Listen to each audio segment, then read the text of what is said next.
আসসালামু আলাইকুম। প্রিয় দেশবাসী ভাই ও বোনেরা, সবাইকে আন্তরিক প্রীতি ও শুভেচ্ছা জানিয়ে আজকের পর্ব শুরু করছি।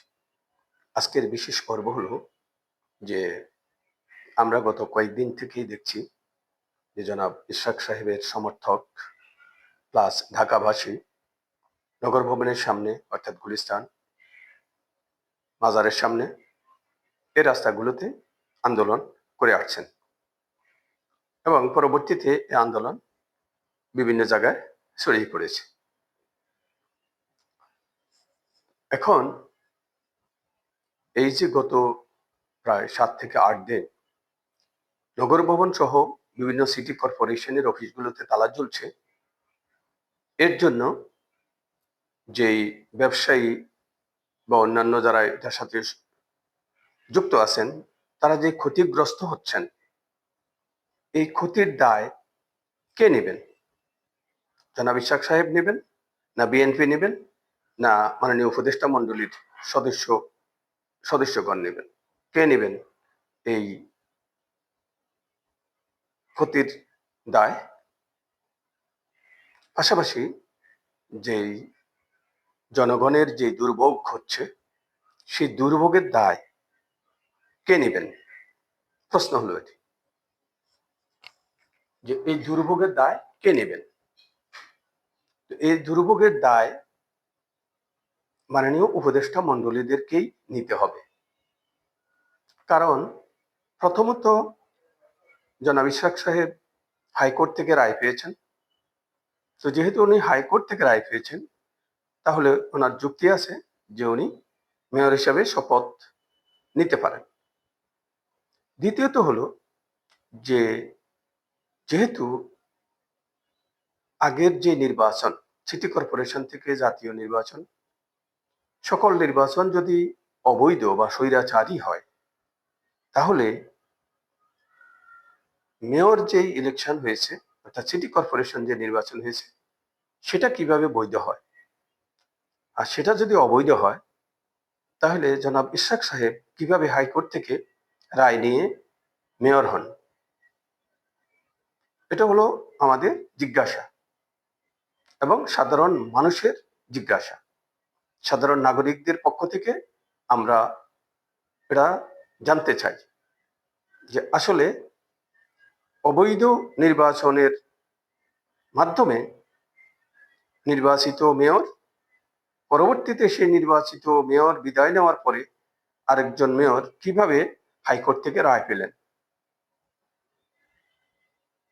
এবং জনগণের যেই দুর্ভোগ গত ৮ দিন থেকে ১০ দিন হচ্ছে, সেটার দায় কে নেবেন?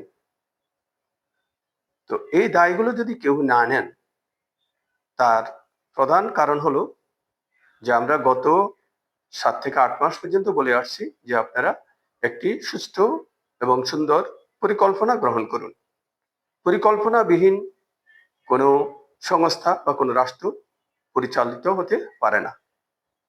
আর মাননীয় প্রধান উপদেষ্টার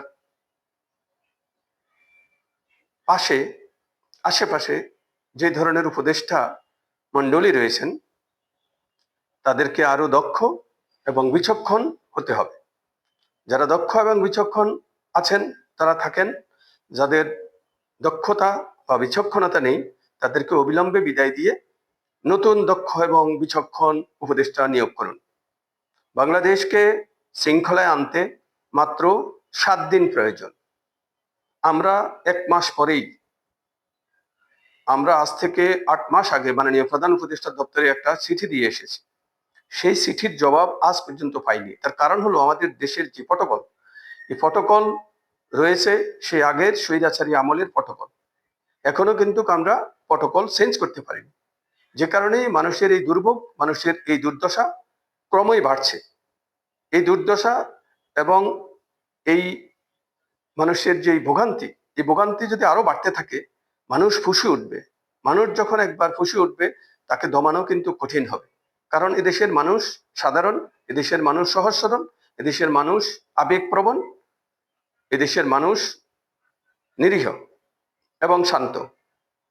কিন্তু তাদের ধৈর্যের বাঁধ যখন ভেঙে যাবে, তখন কিন্তু তাদেরকে আর কেউ রোখাতে পারবে না।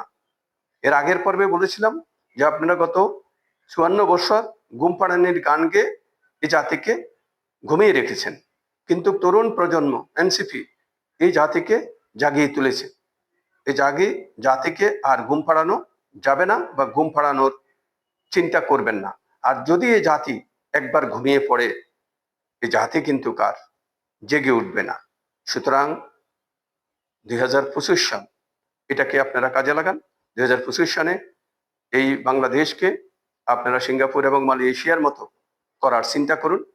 দেশকে যদি এগিয়ে নিতে হয় তাহলে মাননীয় উপদেষ্টাকে আপনারা সবাই মিলে সহযোগিতা করুন, এবং এই যে বিশৃঙ্খল উচ্ছৃঙ্খল এগুলো গত 53 বছর আমরা দেখেছি, এগুলো থেকে সবাই বেরিয়ে আসুন।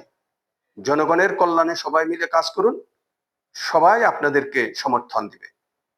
আর যেটা বলছিলাম যে এই যে মেয়র, যে অবৈধ নির্বাচন, যেহেতু অবৈধ নির্বাচন, সেহেতু সামনে বা এখনই একটি সিটি কর্পোরেশন নির্বাচন দিলে আমাদের এই যে জনাব ইশরাক সাহেব, কারণ ওনার একটা গ্রহণযোগ্যতা রয়েছে, কারণ ওনার একটা ব্যাকগ্রাউন্ড আছে, ওনার পিতা একজন বীর মুক্তিযোদ্ধা, কারণ আমি পার্সোনালি ওনাকে চিনি এবং ওনার বাসায়ও আমি গিয়েছিলাম।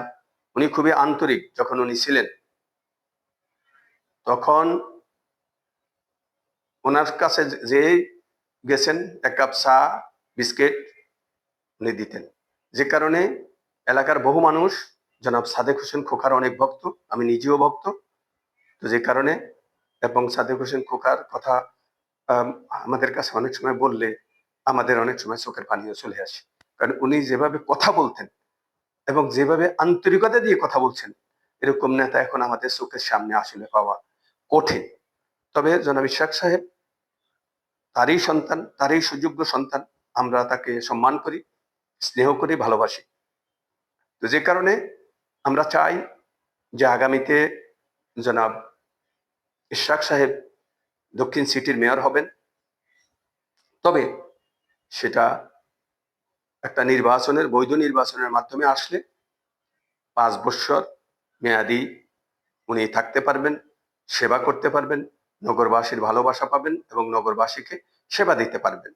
তো এখন যে এই বিশৃঙ্খল উশৃঙ্খল চলছে, আশা করি এই বিশৃঙ্খল উশৃঙ্খলা থেকে বেরিয়ে এসে আপনারা সুষ্ঠু সুন্দর একটি পরিবেশ তৈরি করবেন, এই জাতিকে আপনারা ভালো রাখবেন এবং এই জনগণের জন্য আপনারা কাজ করবেন।